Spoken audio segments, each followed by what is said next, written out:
సంవత్సరాల తరబడి ఎన్ని మందులు వాడినా మీ మోకాల నొప్పులు తగ్గట్లేదా? ప్రాణ పెయిన్ క్లినిక్ లో అత్యాధునిక చికిత్స. జనసేన అధ్యక్షుడు పిఠాపురం అసెంబ్లీ నియోజకవర్గం అభ్యర్థి పవన్ కళ్యాణ్ సోమవారం పిఠాపురంలోని తన నివాసం నుంచి ఎన్నికల ర్యాలీకి బయలుదేరారు. ఉదయం 11 గంటల ప్రాంతంలో జనసేనాని కారులో బయలుదేరగా పెద్ద సంఖ్యలో అక్కడికి చేరుకున్న అభిమానులు నినాదాలు చేస్తూ వెంట నడిచారు. ప్రతిపక్ష నేతల ఆరోపణల నేపథ్యంలో పిఠాపురంలోనే నివాసం ఉంటానని పవన్ కళ్యాణ్ ప్రకటించిన విషయం తెలిసిందే.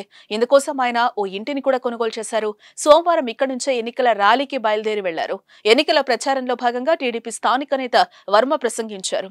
4 నెలల క్రితమే పవన్ కళ్యాణ్ గెలుపు కోసం పనిచేస్తానని బాబుగారికి మాటిచ్చానని చెప్పారు. వర్మ మాటలు విన్న పవన్ కళ్యాణ్ ఆనందంతో క్లాప్స్ కొట్టారు.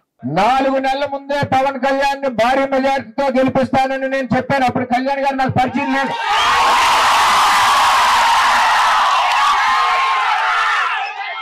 ఈరోజు మెజారిటీతో చంద్రబాబు నాయుడు గారు ఇచ్చిన మాటకి పవన్ కళ్యాణ్ గారిని గెలిపించాలని పనిచేస్తా ఉన్నాం. మనం నేను చంద్రబాబు నాయుడు గారు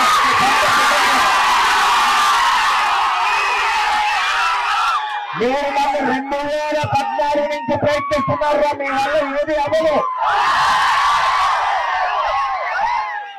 మచ్చలేని వాడిని, తప్పు చేయని వాడిని, మాట ఇస్తే మాటకు కట్టుబడి ఇవ్వమని చెప్పి తెలియజేస్తా ఉన్నా.